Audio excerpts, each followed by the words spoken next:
Là, on va parler élection, processus électoral. Il y aura des opérations qui vont se faire au même moment, donc identification et enrôlement des électeurs. Ce régime ici n'est même pas inventif. C'est à l'imbi ici de vouloir nous dire il faut d'abord identifier avant les élections. Kabila l'avait déjà essayé, c'était en 2015 je crois. Les Congolais avaient fait quoi? Il avait fait échouer. C'est ce qui va vous arriver mon ami. Que je sache, en 2015, ceux qui avaient manifesté, c'était le peuple congolais. Mais parce que le peuple congolais est avec Tshisekedi. Alors je ne vois pas qui va...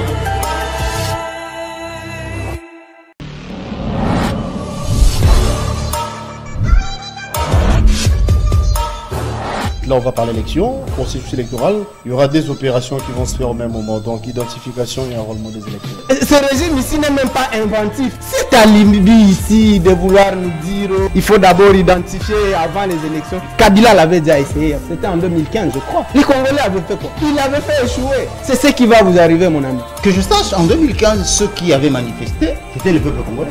Mais parce que le peuple congolais est avec Tshisekedi. Alors je ne vois pas qui va...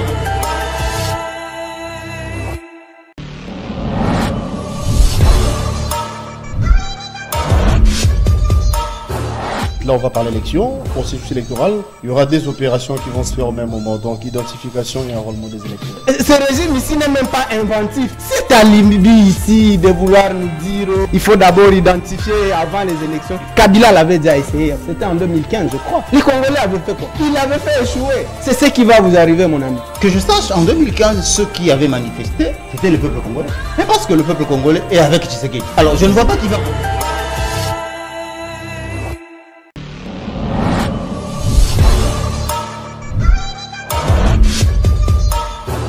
Là, on va parler élection, processus électoral. Il y aura des opérations qui vont se faire.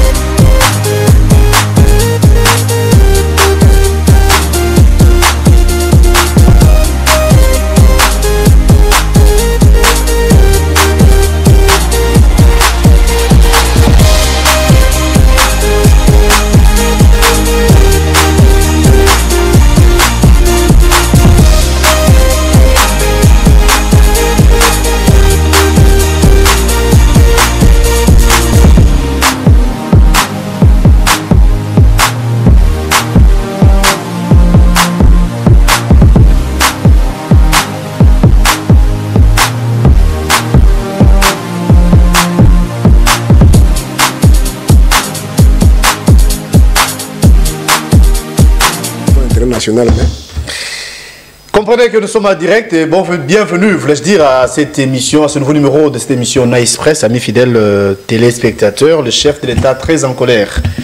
Hier, lors du Conseil de sécurité extraordinaire, eh bien, Félix Tshisekedi a dit clairement que les têtes vont tomber. Les sanctions seront lourdes en rapport avec l'évasion au niveau de la prison centrale de Makala, où on a parlé, les bilans officiels bien sûr, de 129 morts, bien que les enquêtes se poursuivent, les enquêtes continuent, mais certaines langues nous disent que les bilans plutôt seraient plus que 129. Nous allons vous parler également de l'insécurité qui sévit dans la partie Est. Il y a affrontement entre Noazalendo et les PDF M23 qui continue, n'est-ce pas, à nous malmener. Je ne parle pas de nous malmener dans le sens de gagner du terrain, mais plutôt de nous attaquer. Et nous répliquons en même temps pour que la paix soit dans la partie Est. Et parlons paix, eh bien, Martin Fayulu avait mis en place une proposition, avait levé les tons pour dire que pour protéger la nation, pour éviter la balkanisation, eh bien, il y a lieu de revoir ou de révisiter ce qu'on appelle la cohésion nationale via les dialogues. Donc les dialogues proposés par l'opposition, est-ce ça aura lieu? Qui va convoquer ces derniers? Est-ce le chef de l'État? Est-ce qu'on peut dire en clair ici que Martin Fayulu à nos jours reconnaît le pouvoir ou encore la légitimité de Félix Tshisekedi pour qu'il y ait dialogue? Toutes ces questions seront évoquées dans cette émission où nous avons le plaisir de recevoir pour vous les tout premiers invités qui représentent Martin Fayulu. Il est décidé, il s'agit du pasteur Serge Taboko et les tout premiers invités. De l'autre côté, c'est plutôt le régime ou encore l'Union sacrée qui est représentée par les billets de Joe Omayele, ensemble les bâtons rompus pendant 50 minutes, donc moins d'une heure. Nous allons vous éclairer bien évidemment par rapport aux questions évoquées. Alors nous allons vous dire également qu'il y a eu assassinat ce matin aux alentours de 3 heures.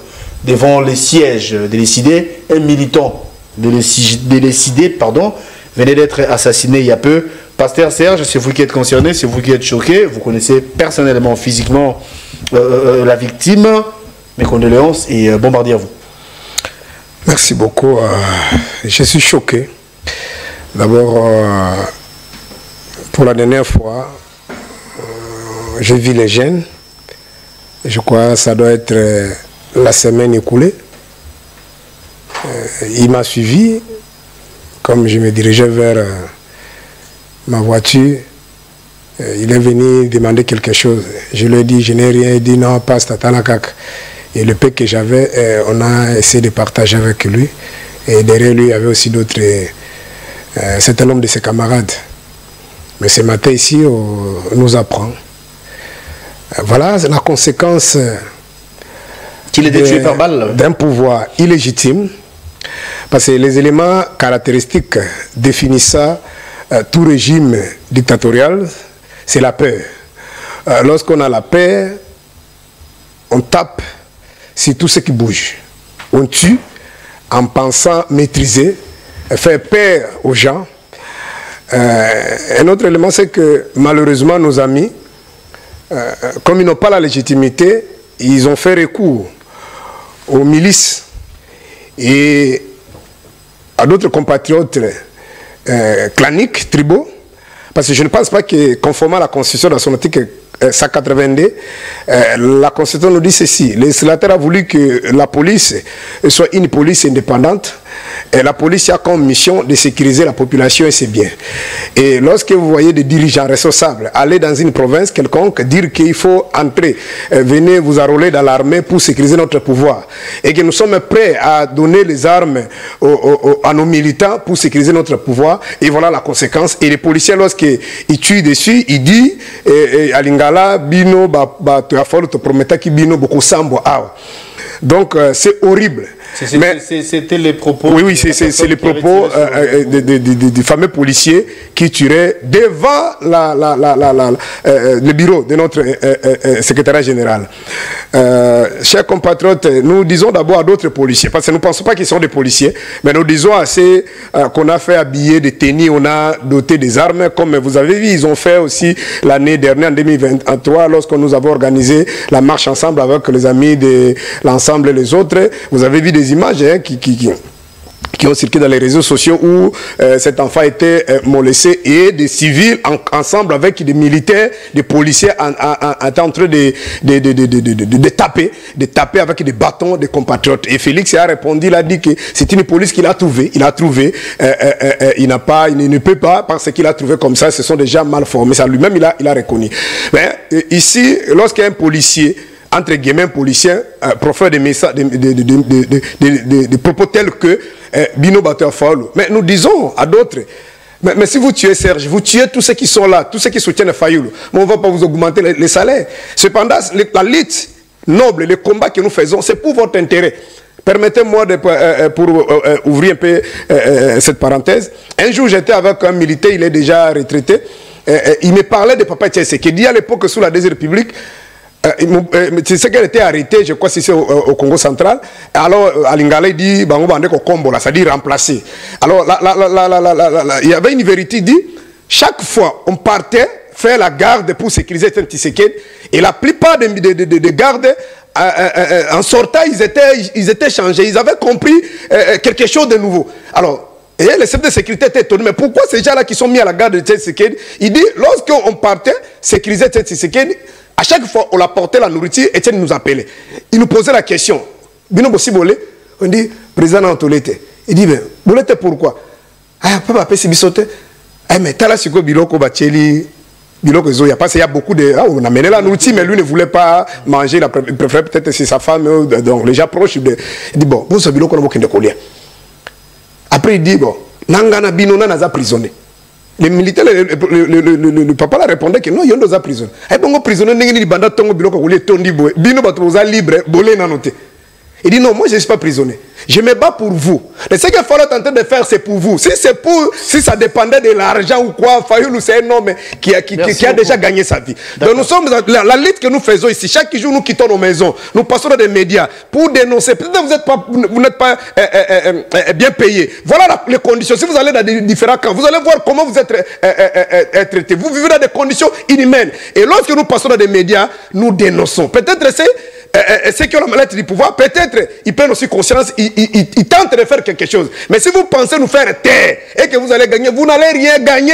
Ceux qui ont tué Lumumba, ils sont où? Ceux qui ont tué tous les grands esprits qui ont lutté, ils sont où? Ils sont partis, le combat est en train de foncer. Merci pasteur, on va laisser les temps. Paix à son âme, à notre ami Jires et à sa famille. Je crois que nous allons continuer le combat et vous nous donnez encore la force de contrer cette élite. On ne va pas reculer.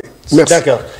Joe Maïlé, merci d'être là. Déjà à l'entame de juin, ça faisait partie de Biscuit. Exactement. Mais donc, vous avez compris qu'il y a l'un de leurs qui venait d'être assassiné ce matin. Il y a lieu d'en parler ou encore il y a de quoi se poser des questions. Sinon, vous avez la parole. Merci beaucoup. Et avant que je puisse entrer dans ce que moi j'appelle la perte de vitesse politique, laissez-moi au moins respecter le profil protocolaire qui m'exige de pouvoir vous saluer. Et de saluer ceux qui sont derrière les caméras parce que c'est grâce à eux que nous arrivons dans différentes maisons. C'est grâce à eux que nous arrivons aussi à Faden House. Laissez-moi saluer la première institution du pays, président Tshisekedi, qui est le président de M. Fayulu, le président de Joseph Kabila, de Olive Lembe et de Moïse Katumbi, de Serge Taboko aussi. Pourquoi pas saluer les présidents de mon parti politique, M. Yvan Mundadi, qui nous suit depuis quelque part, les héritiers et les héritières de la République démocratique du Congo. Maintenant, je vais aussi porter cette casquette que M. Taboko a portée et revenir rapidement de ce qu'il a dit. Dans ce qu'il a dit, j'ai eu à écrire les terminologies. S'il y a une chose qui pêche chez nos frères de l'autre côté, vraiment tous ces jours, depuis 2 semaines, depuis qu'ils ont eu à proposer le dialogue, chaque fois, ils nous excitent à citer nommément leurs leaders politiques. Je m'étais décidé de ne plus citer les noms de leurs leaders politiques. Mais aujourd'hui, ils m'excitent encore. Mais je vais encore entrer dans ces terrains-là. Je m'incline face à la vie humaine. Là, je ne suis pas politique. Je suis un humaniste. Nous condamnons tout acte de barbarie, de violence, qui consiste à supprimer la vie humaine. Mais si j'entre dans l'esprit de l'acte posé par la personne qui a supprimé la vie humaine, dites-moi, la personne qu'on a tué était un danger pour le régime. Cette personne qui est morte aujourd'hui, qu'est-ce qu'elle représentait pour le régime Tshisekedi? Était-il animateur d'un parti politique? Un pion majeur d'un parti politique? Pour dire que le régime Tshisekedi, les gens qui sont en perte de vitesse politique cherchent là où ça bouge pour s'accaparer et créer un narratif. Vous savez, au fait, aujourd'hui, les camps Lamouka souffrent d'une maladie qu'on appelle kwashiorkor politique. Et quand on est dans la kwashiorkor politique, il y a la malnutrition politique, on se cherche à se faire une santé politique. Le canal pour se faire une santé politique, c'est que il faut chercher là où ça bouge, là où ça blesse, pour nous refaire une santé politique. J'ai dit à M. Taboko dans une scène de la place, vous avez raté l'occasion de vous faire une santé politique. Parce que le seul remède de vous faire une santé politique s'appelle électionnissime. Mais M. Fayulu était un élève têtu, était un monsieur têtu. Il n'a pas voulu boire ces médicaments qu'on appelle électionnissime. Mais voilà maintenant, il est maigrichon sur la scène politique. Est-ce que c'est notre faute? Il dit encore que M. Tshisekedi, entre guillemets, le régime Tshisekedi n'est pas un régime légitime. Est-ce qu'on peut interroger les terminologies, s'il vous plaît? On peut interroger. On peut interroger les théoriciens du droit, des sciences politiques, de la sociologie politique, de l'anthropologie politique, pour comprendre c'est quoi la terminologie légitimité. Moi, maintenant, je vous l'ai dit, et consultez aussi votre dictionnaire. Google est là. Dans la légitimité, j'emprunte la démarche de Karl Marx, un célèbre sociologue. La légitimité, c'est juste une reconnaissance d'une domination quelconque qui est basée sur les textes. Et quand on parle de la reconnaissance, c'est la reconnaissance majoritaire de ceux qui sont dans la société. Mais différemment de l'unanimité, qui est une référence totalitaire. Donc, pour lui, Il pense que pour que M. Tshisekedi soit légitime, il faudrait que Tshisekedi soit reconnu par tous les Congolais. 73% en statistique représente quoi? Moi, je n'étais pas fort en mathématiques, hein, mais j'essaie un peu de voler quelques notions. Ceux qui ont fait des études avec moi savent que je n'étais pas fort en mathématiques. 73% en statistique signifie quoi? Pour être lauréat, M. Joe Mayel a fait 74% à l'examen d'État. Je fais ma publicité. Parmi les lauréats de mon école. Mais quelqu'un qui a fait 73%, la légitimité se base sur quoi? La totalité ou la majorité? D'une reconnaissance, d'une domination. Il faut interroger les théoriciens. Le mal avec les gens de Fayoulou, c'est quoi? J'ai beaucoup de respect pour M. Pasteur Taboko. Mais à un moment, je trouve qu'il entre aussi dans la démarche de l'endoctrinement politique. M. Fayoulou tient un stylo, un papier, un stylo. Il commence à enseigner. Et lorsqu'il enseigne, il programme communicationnellement ses adeptes. Lorsqu'ils viennent sur le plateau, ils perdent leur cerveau, ils commencent à vomir la programmation qui était incluse à l'université des mensonges. Est-ce qu'il va y avoir assassinat? Il y a un jeune qui venait d'être tombé. Je ne refuse pas. Parce qu'il était malade. Je ne refuse pas. J'ai bien dit dans ma casquette d'humaniste, je me rabats, je suis contre cet acte de barbarie. Mais cela ne donne pas un fondement d'un narratif que les gens veulent présenter. Le siège d'un parti politique. Que cela ne donne pas. En croire les pasteurs, il avait reçu une menace parce qu'il serait de ces partis, parce qu'il était de ces partis politiques.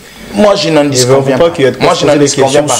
Mais lorsqu'il prend la tuerie ou la mort de cet homme, il les colle au régime Tshisekedi. Dites-moi, j'ai posé juste une question.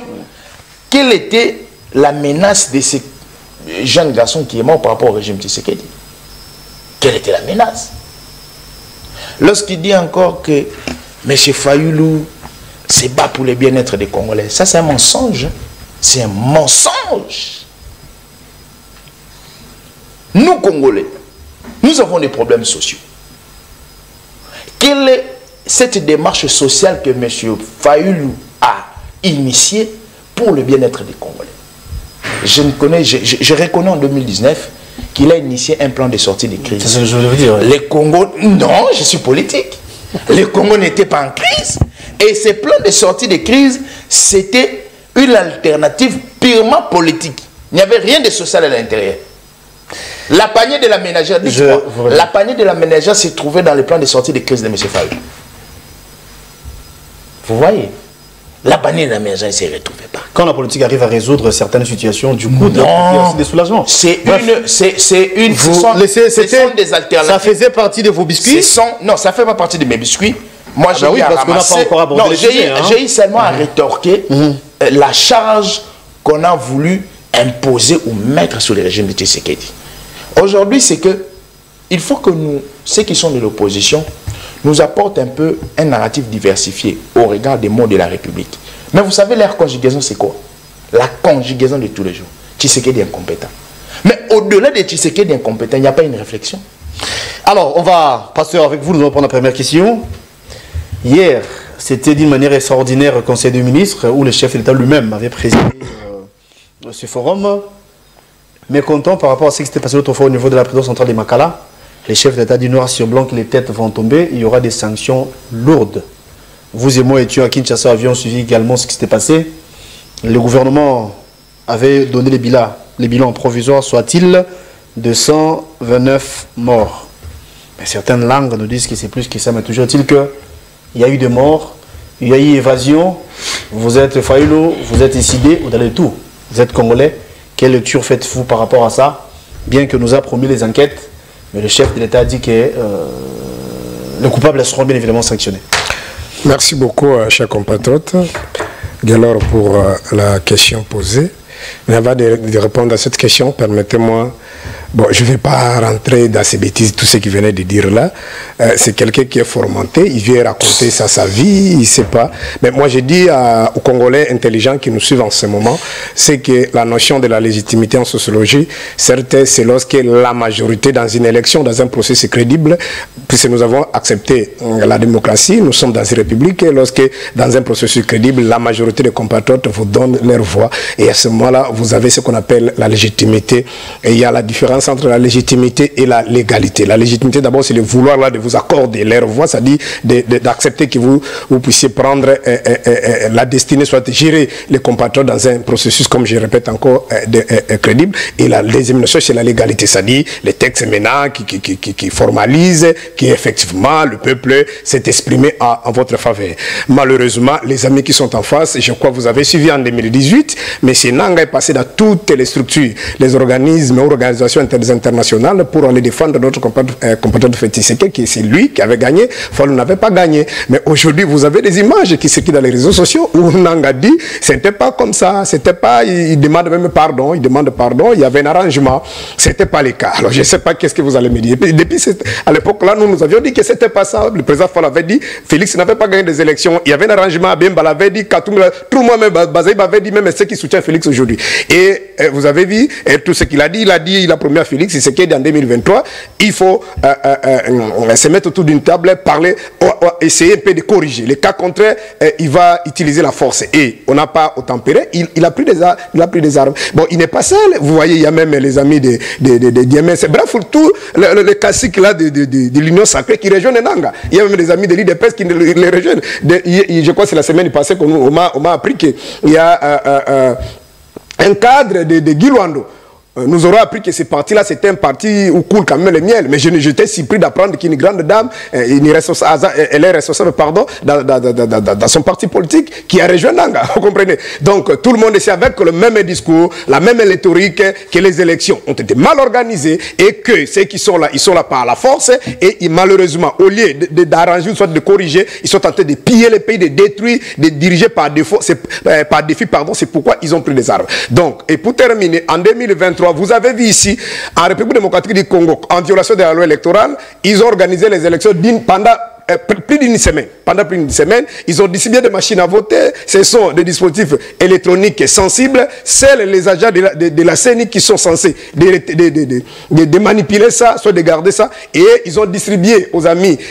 C'est pas seulement nous, même Ngobila, vous avez suivi ça. Ça dit tout le monde. Ngobila était même, il n'est pas seul, avec un certain nombre de gens que la CENI a invalidé, entre guillemets, qu'ils étaient détenteurs de machines. Bon, ils ont trouvé ces machines-là. Donc, on ne peut pas venir dans un plateau sérieux, quelqu'un qui est responsable, qui est au bas de l'école, pour dire que les élections ont été transparentes et monsieur a gagné les élections. Il a fait ce qu'on appelle, puis c'est depuis 60 jusqu'aujourd'hui, cela est générique, même dans l'exposé des motifs de notre constitution, cela est repris. On dit ceci, si le Congo, ça c'est après l'autopsie de San City en 2003, on a dit que si le Congo ne marche pas, parmi les mots qui font que la RDC n'aille pas de l'avant, notamment c'est l'illégitimité des animateurs et des institutions. Vous comprenez? Donc depuis 60 jusqu'aujourd'hui, il y a ceux qui ont pris, ils ont fait ce qu'on appelle le coup d'état militaire, ils ont pris des armes pour chasser ce qui était là, les autres ont fait ce qu'on appelle le coup d'état institutionnel, notamment Félix Tshisekedi. Puis en 2006, il y avait le coup d'état institutionnel. Vous avez vu comment en 2007 ici, les armes occupées ici dans la capitale, Igo Tanzambe et les autres compatriotes sont décédés. En 2011, Papa Tshisekedi a prêté serment dans sa maison. On avait bloqué le 10e là, pas d'entrée, pas de sortie, pour profiter, faire des négociations entre l'IDPS et le cas de Kabila. Ils sont allés en Belgique, ça n'a pas tenu, ils ont fui parce qu'il y avait quand même des combattants qui faisaient pression. Ils sont allés en Italie, en Espagne pour continuer et tout le monde sait qu'il y avait des négociations. Donc en 2018, je venais déjà de dire, donc il n'y a pas élection. Ça dit, ce sont des coups d'état institutionnels, les gens sont là. Qu'est-ce qu'ils font? Ils utilisent la police, tribaliser l'armée, les services de sécurité, les milices pour s'imposer, cramponner au pouvoir. Donc personne, M. Félix n'a pas la légitimité. Et par rapport à ce que M. Félix a dit, notre compagnon Félix, que nous aimons tant, c'est un chapelet de bonnes intentions. Il n'y aura rien.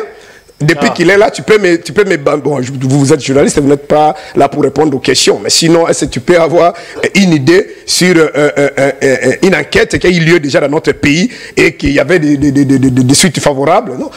Dans un passé récent ici, on venait de... Il y a eu quand même un bousculage, je ne sais pas si c'est bousculade, si c'est comment, au stade de... Il faut parler du conseil de débat. Est-ce que vous avez l'issue des enquêtes? Donc, dans un pays sérieux, les responsables démissionnent. Vous comprenez?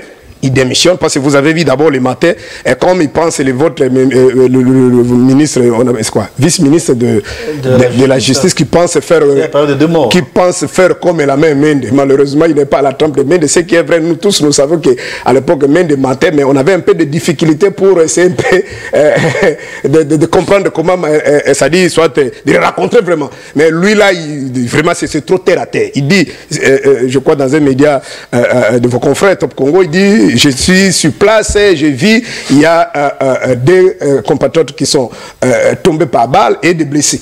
Et il attribue la responsabilité aux magistrats. Et c'est dans les après-midi, c'est le ministre de l'Intérieur qui balaye sa communication, il dit non, c'est pas 2, c'est ça 29. Et même tout ça, il faut prendre ça entre guillemets. Nous avons besoin d'une enquête indépendante et surtout qu'on passe par des autopsies. Je ne sais pas quelle est bousculade, parce que les images témoignent. On a cassé les murs. Vous imaginez les murs de la prison. Et lorsqu'on a cassé les murs là, les services étaient où? Vous comprenez? Et si c'était dans l'hypothèse où les gens voulaient escalader les murs pour fuir, donc on allait découvrir le corps à l'extérieur. C'est-à-dire vous escaladez les murs, on tire, vous tombez. Vous comprenez? Mais on a trouvé la quasi-totalité. Le corps, c'est à l'intérieur, entassé à l'intérieur. Je ne sais pas s'ils ont pris de l'intérieur, l'extérieur pour les ramener à l'intérieur. Mais les gens... donc, je crois, c'est ce qui me cœur.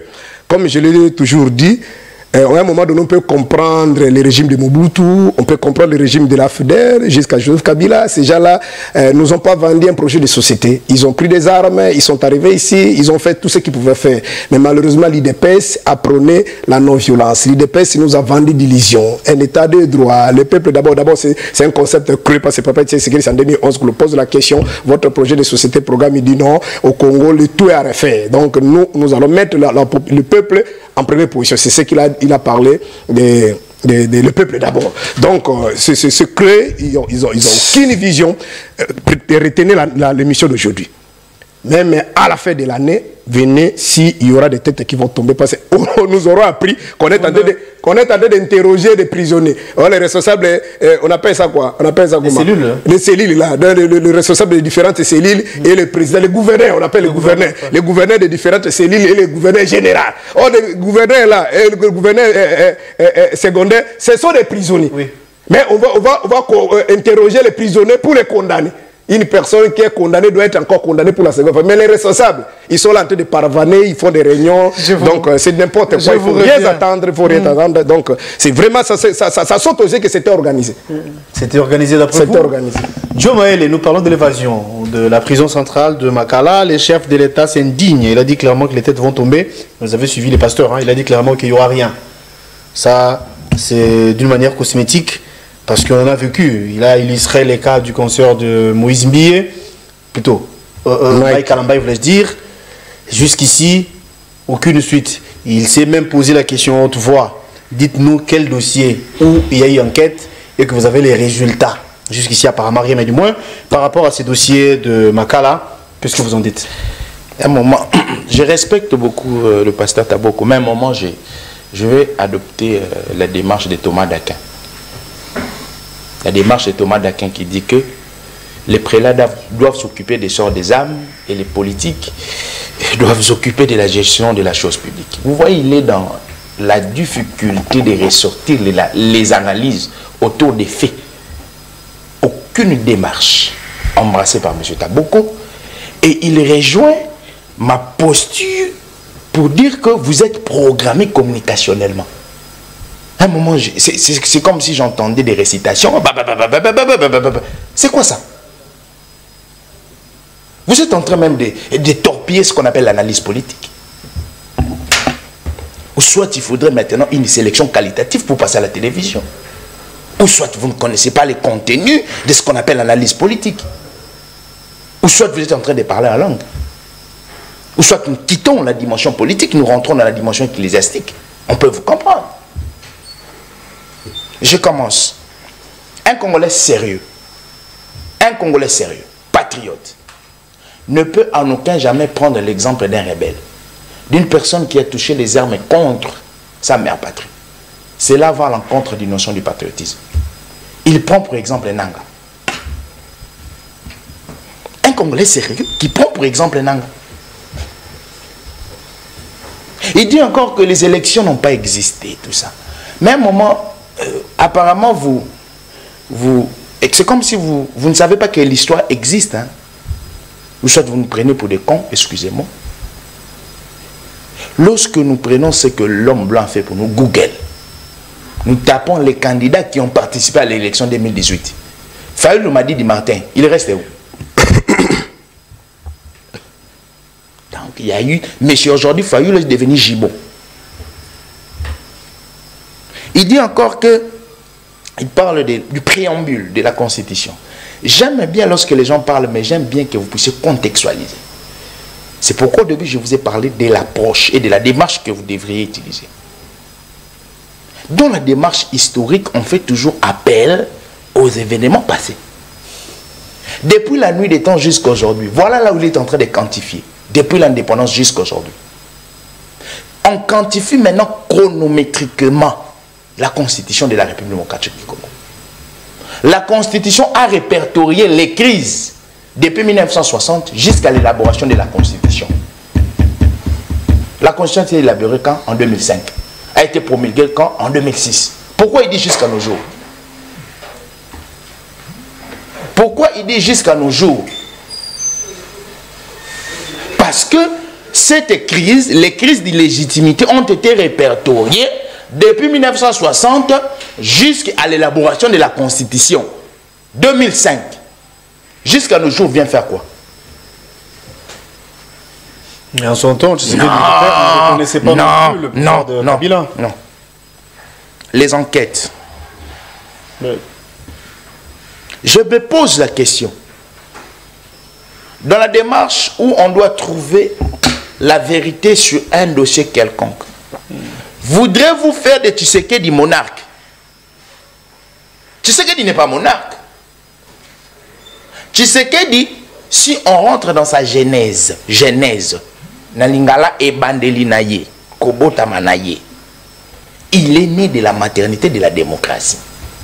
Il gère dans un pays où il y a la démocratie. Interrogeons les théoriciens de la démocratie qui nous parlent de la séparation du pouvoir. Charles de Montesquieu, le pouvoir doit arrêter le pouvoir.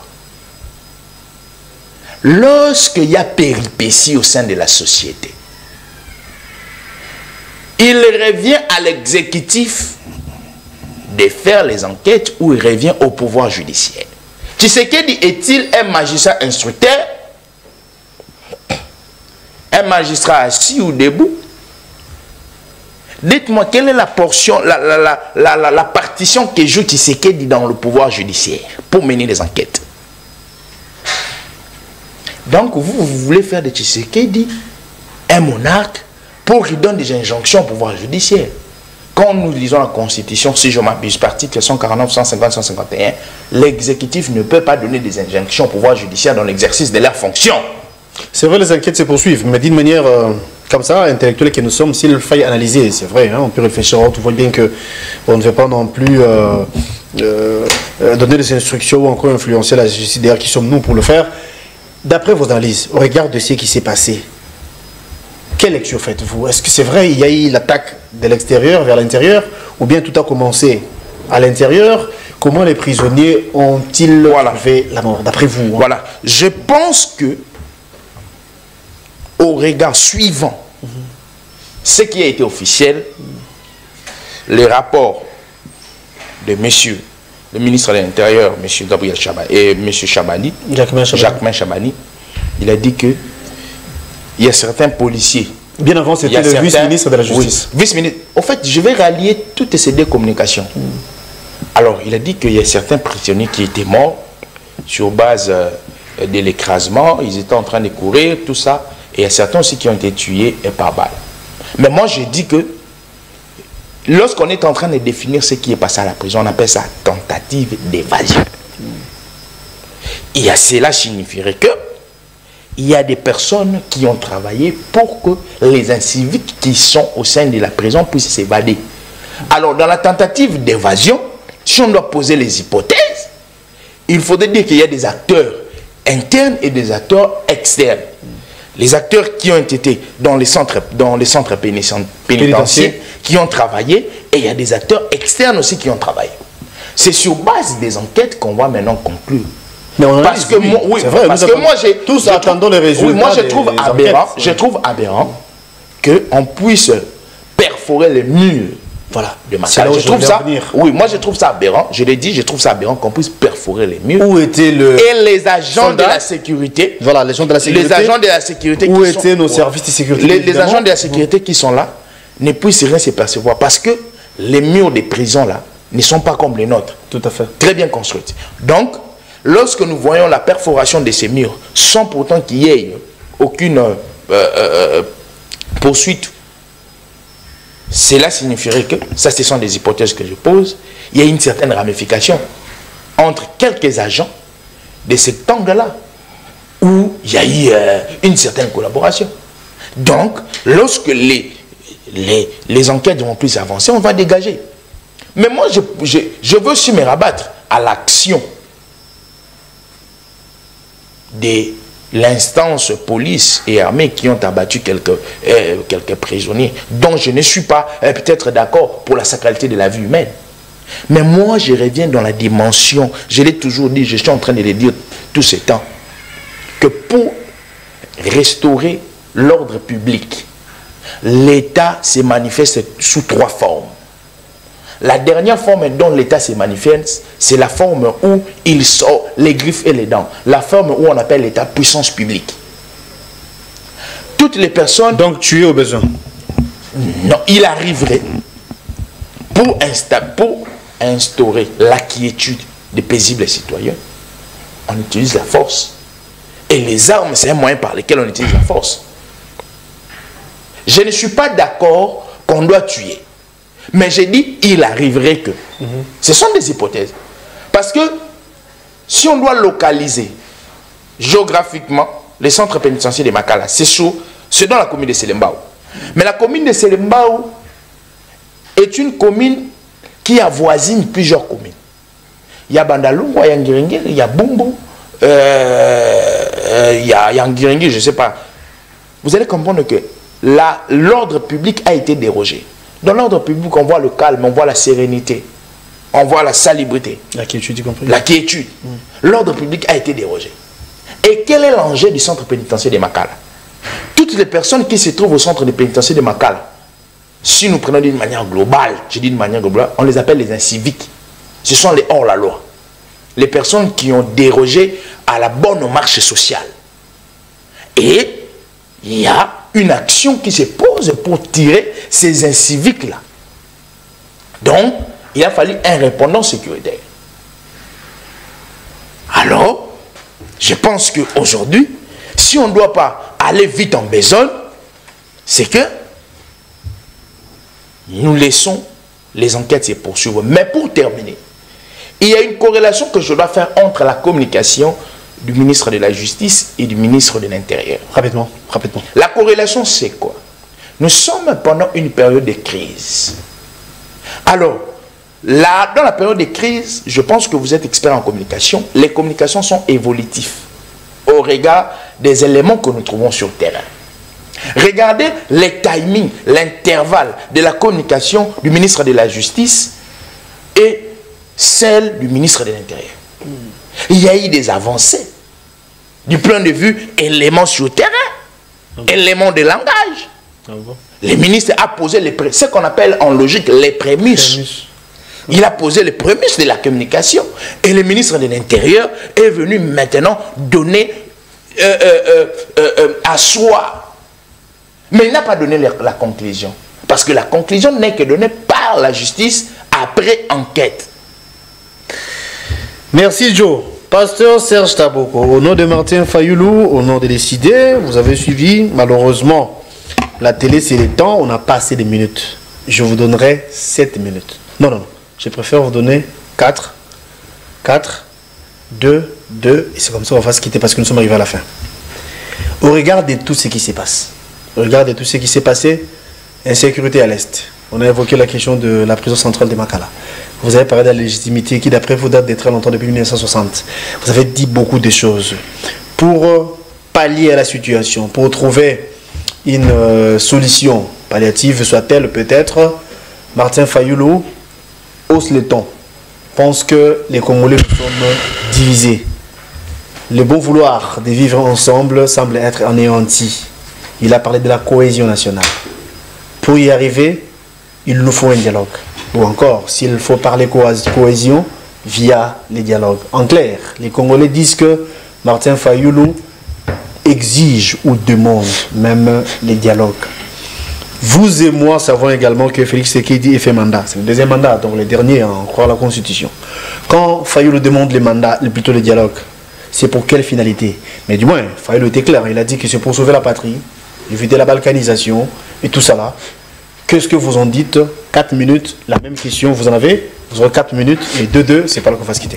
Merci beaucoup, je ferai un peu un effort de condenser, mais j'ai attendu un peu de bêtises ici, bon je ferai. Moi comme il dit également, j'ai beaucoup d'estime, mais malheureusement quand il passe dans des plateaux, il est trop prétentieux, en pensant tout connaître. Oh, il parle même de bêtises, il répète ici la panier, oh c'est pas la panier, c'est le panier. Bon, je vous en prie, je vous en prie. Et il veut me faire des leçons morales, si c'est prélia, donc ainsi de suite. Ce n'est pas un problème. Soyez humble. Je crois que ceux qui nous suivent sauront que tu es intelligible et on peut aussi te considérer. Il ne faut pas penser que si on est serviteur ou pasteur, quelque part il est écrit que c'est un péché d'aimer ton pays et de parler de la situation sociale, soit de sécurité, de tout ce qui se vit dans votre pays. De nulle part. Donc ça, c'est sur des raccourcis. Quand ils n'ont pas d'argument, ils pensent que quand j'attaque l'église et tout ça, c'est n'importe quoi. Donc, et peut-être pour clore ces débats, depuis l'histoire de l'humanité, même dans l'Antiquité, même la Rome antique, tous les grands économistes, les grands politiques que vous connaissez, la majorité fit des religieux. Il y avait même des empereurs qui étaient représentants de Dieu sur la terre. Il était également empereur qui gérait la société. C'est n'importe quoi. Alors, il dit aussi que Félix, il est né dans un parti démocratique et il vit dans un État démocratique. C'est n'importe quoi. Est-ce que tu peux m'expliquer la démocratie à l'IDPS?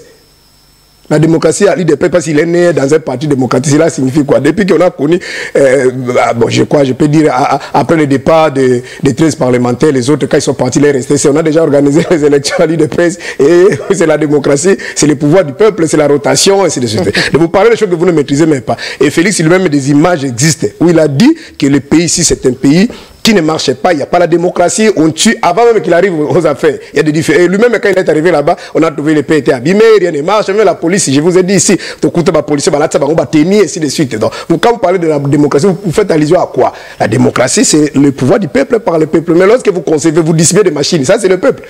N'importe quoi. Alors, il dit encore que il n'est pas dans un... Bon, pour terminer, ce qui me fait mal. Il dit, un intellectuel, hein, ce qui était passé à la prison, avant de répondre à votre question, ce qui est existentiel, il dit, c'était une tentative. Il parle français. C'est une tentative d'évasion.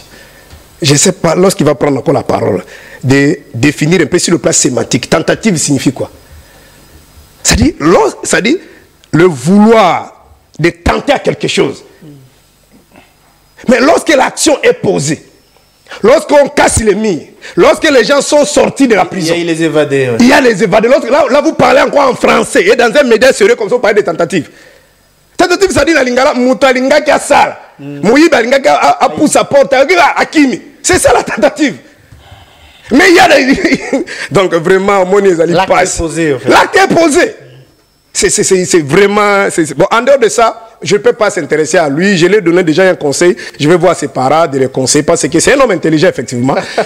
On a beaucoup investi dans lui pour devenir un homme de la société. Peut-être demain, il va aider sa famille. Mais il pense et sous-traiter son intelligence et dit des bêtises dans les dialogues. Je termine d'abord un mot.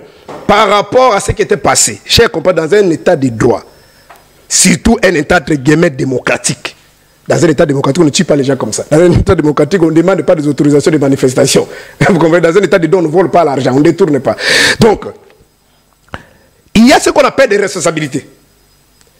Nous avons des responsabilités lorsqu'il y a des actes comme ce qui était passé en prison. Il y a des responsabilités. D'abord, des responsabilités pénales.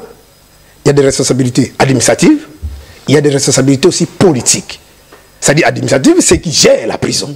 Ils doivent répondre. Pourquoi, comment, ainsi de suite. On nous aura appris qu'on avait coupé même l'électricité. Mais tout ça, on devrait avoir des enquêtes sérieuses pour élucider. Mais il y a aussi des responsabilités pénales. C'est-à-dire il y a un ministre tutelle avec, on peut dire, l'appareil judiciaire qui gère parce que le logement, le manger, tout ce qu'on donne là dans la dimension administrative ne relève pas nécessairement du Conseil supérieur de la magistrature. C'est l'exécutif, vous comprenez, qui doit mettre des moyens. Vous comprenez? Mais si vous ne le faites pas, lorsqu'on demande aujourd'hui de construire d'autres prisons, là c'est toujours le Conseil, les magistrats. Vous comprenez? Donc il y a des responsables qui doivent répondre. Et dans des pays sérieux, on démissionne. Qu'on n'a pas été à l'auteur. Et il y a la dimension politique. Ici, le chef de l'État, ici je parle comme un compatriote intellectuel, le chef de l'État n'est pas seulement politique, il est aussi dans l'exécutif, parce que dans notre pays, l'exécutif est bicéphale. Il participe dans les conseils des ministres, d'abord c'est lui qui oriente les conseils des ministres. Donc, sur le plan, je laisse même exécutif, mais politique, il doit peut-être, il peut démissionner dans notre pays. Mais démissionner. Je n'ai pas été à l'auteur parce que lorsque vous prêtez serment dans son article 74 pour le cas de notre Congo, de notre pays, de sécuriser les territoires et la population, lorsqu'il prête serment. Mais lorsqu'on parle de santé des compatriotes qui sont morts, et derrière chaque mort, il y a une famille. Et surtout pour le cas de notre pays, il n'y a pas de maison d'arrêt. Tu peux discuter aujourd'hui avec ta femme, et que ta femme a des relations avec un magistrat, on te prend, on te met là-bas. C'est-à-dire qu'il y a même des innocents. Vous avez suivi même avec les shows que le ministre est en train de faire. Il a fait sortir même des gens qu'on a arrêtés 10 ans en prison sans être jugé des innocents. Il a parlé même de... D'après lui, c'est un sabotage. Hein. Donc vous comprenez que dans cette prison-là, il y a même des innocents. Et derrière chaque mort, il y a peut-être une famille. Si on t'arrête aujourd'hui et que tu es tué, comme on a tué sauvagement, on a lâchement là-bas, mais tu laisses les enfants et la famille. Alors, pour répondre à votre question, oui, on a plus malheureusement, on est sous pression. D'abord, ce que le président Follett tentait de prôner, c'était déjà discuté dans notre dernier conseil national. C'était organisé du 1er au 5 mars de cette année. Et il y avait un certain nombre de résolutions, notamment le point 6. Vie, après avoir fait l'autopsie du tableau sombre de notre pays, parce que vous serez d'accord avec moi, 4 grands territoires de notre pays sont occupés par les étrangers. Félix, comme il est là, avec son chef, il ne peut pas prendre l'avion ici, aller à Bunagana, même à Sissi, partout. Ici, non loin, ici, à Maïndombe, à Kwamutu, il y a l'insécurité. Ça parlait de l'insécurité urbaine. Le pays est en train de partir. Il faut faire aussi la différence entre les biens privés et les biens publics. Le Congo, c'est un bien public. C'est un bien qui appartient à tout le monde. Alors aujourd'hui, comme en 96, nous, on ne fait pas comme l'UDPS, qui pensait que si Mobutu part à la FIDEL, ils vont coaliser avec la FIDEL et on va diriger après le départ de Mobutu. Et Mobutu est parti, aujourd'hui on parle de prix. Certes, Mobutu a détruit l'économie, les tissus économiques. Mais avant 96-97, on ne tuait pas des gens comme ça. Aujourd'hui on parle de plus de 15 millions de compatriotes qui sont morts. C'est-à-dire la manière dont les rebelles sont en train d'avancer. Et nous avons levé l'option de ne pas prendre des armes. On peut faire l'ironie, on peut regarder. Aujourd'hui, officiellement, Nanga soutient Kagame. Vous avez suivi son intervention. Pardon, Frank Djong. Il dit que Félix, je suis d'accord de critiquer Félix, de tout dire. Mais aller officiellement dire que Kagame fait ce que Kagame a fait au Congo, Félix a fait plus pire que Kagame. À notre thème, il est en train de continuer à légitimer. Et de Frank Djong, c'est pas n'importe qui. Vous voyez même l'autre là, que j'ai oublié, notre aîné là, Vouemba. Ils sont nombreux, la majorité des gens qui sont derrière Kabila là. On doit dire des choses vraies, qui sont derrière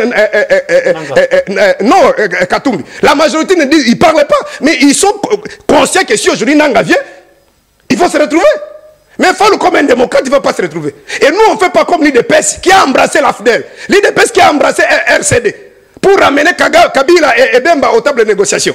Nous avons dit non. Nous, on ne va pas prendre des armes en tuant nos frères. Nous voulons la cohésion. Mais pour parler de la cohésion, pour arriver à cette cohésion, il faut parler la vérité. Il faut dire la vérité en face. Après avoir dit la vérité entre nous, en face, et parler aussi de la réconciliation. Après la réconciliation, et on parlera de la cohésion. Parce qu'il y a eu d'abord des vérités. Et il y a eu la cohésion, la réconciliation et la cohésion. Et un peuple uni, il est plus puissant que n'importe quelle bombe atomique. On peut résister malgré que l'armée a des difficultés. L'union fait la force. Et si ces gens ici pensent convoquer ces dialogues. Non, ça c'est un faux débat. Parce que dans un passé récent, vous avez vu, vous étiez là, comment nous étions aux assises de la Cinco. Il y a encore, essayez un peu de visualiser, j'ai vu comment on voit encore des images où que l'initiative était venue de l'ancien président. Ça, c'est pas un problème. Mais sa signature, je vous en prie, ça, c'est pas. Je sais que sur le plan légal, il y a quelqu'un. Même à l'époque de Kabila, on n'a pas. Que ça soit pas pété, c'est quelqu'un. Félix ici, il y a une émission qu'il a tournée avec votre concert Sylvie Bongo, qui dit moi, jusqu'à ma mort, je n'appellerai jamais Kabila président. La journaliste nous pose la question pourquoi il dit parce qu'il n'a pas. D'abord, l'émission c'était à Lingala, parce qu'il n'a pas été élu. La journaliste lui dit mais vous étiez parti à l'époque là, c'était pas la Cour constitutionnelle, c'était la Cour suprême. Il dit non, il ne faut pas croire à ces résultats-là. Les vrais résultats, c'est aller demander à l'église catholique. Ça, c'est Félix. Mais à la fin, ils sont allés négocier avec Kabila. Mais nous, on ne fait pas de négociations comme ils ont fait là, chercher le positionnement, voir la primatie.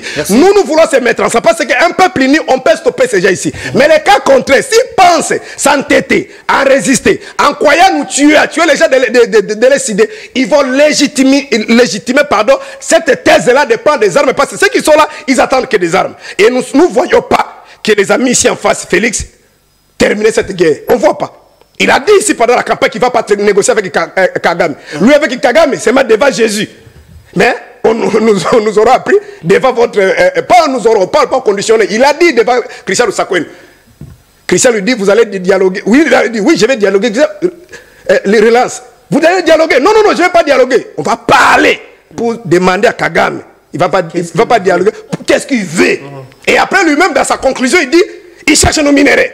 Tout ça. Mais il sait même ce que Kagame cherche. Mais lui ne va pas dialoguer, il va parler. Il va parler. Donc, ce qui se passe au pays, nous risquerons de retourner dans le même tableau de 2096 et nous aurons que des yeux pour pleurer. Pour terminer, moi, celui que vous voyez ici, Serge Taboko, en 96-97, j'ai été tabassé par les jeunes là qu'on a des Kadogo, plus de 3 fois.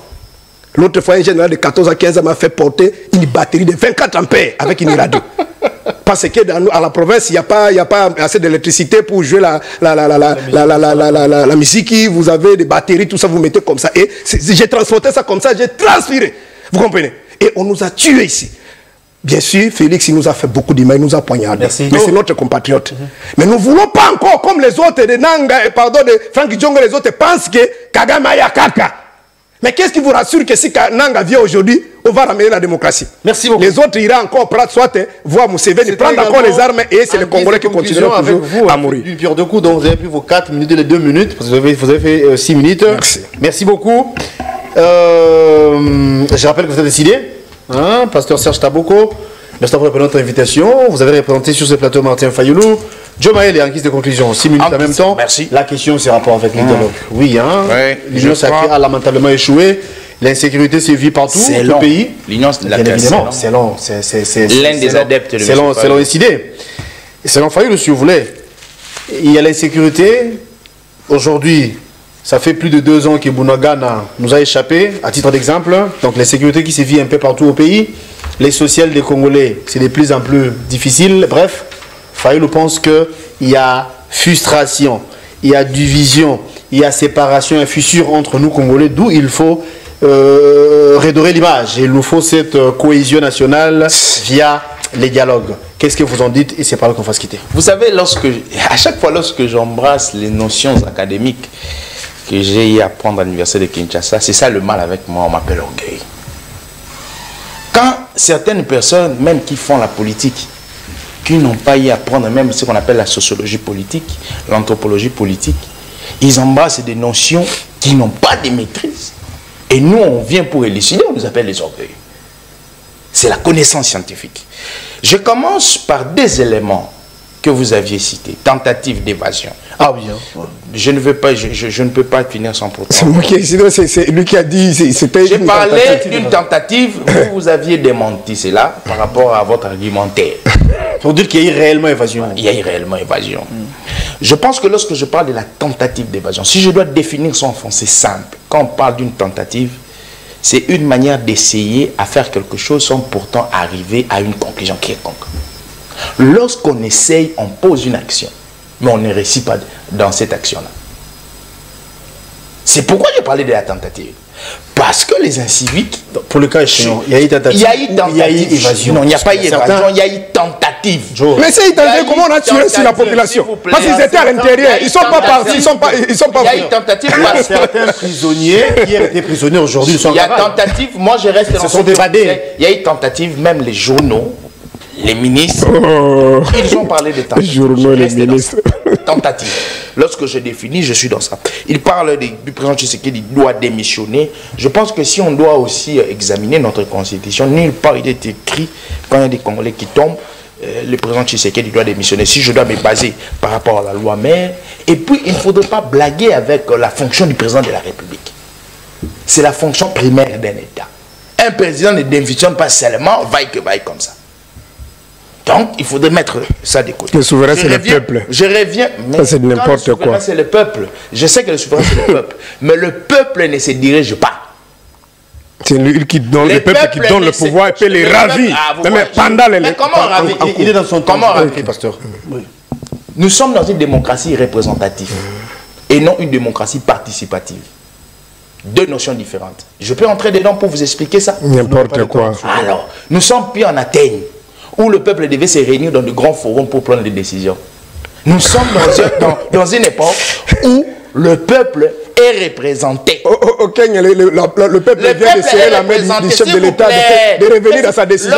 C'est au Kenya ici. Lorsqu'il y a des notions pédagogiques, laissez ceux qui sont à la maison. C'est le peuple qui a les derniers mots, monsieur. Vous n'avez pas su sortir ces éléments. Vous n'avez pas su sortir ces éléments. Je reviens maintenant. La question sous fond, ça pas le dialogue, oui. Monsieur Fayoulou, il est tombé dans la terminologie.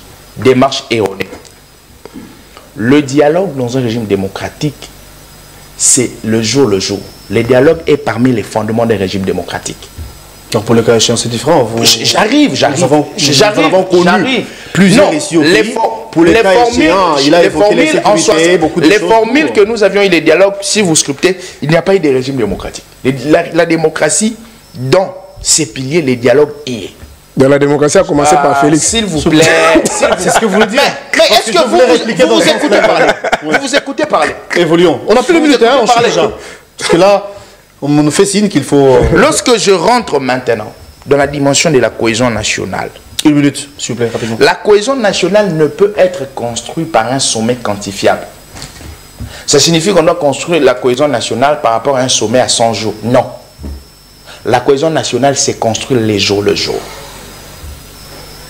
La fibre ou la fissure entre les Congolais existait depuis 60. Parce que si vous interrogez les anthropologues et les sociologues, on vous dira que le Congo a peiné jusqu'à aujourd'hui pour construire sa nation. Or, la cohésion nationale, c'est une chambre de la notion nation.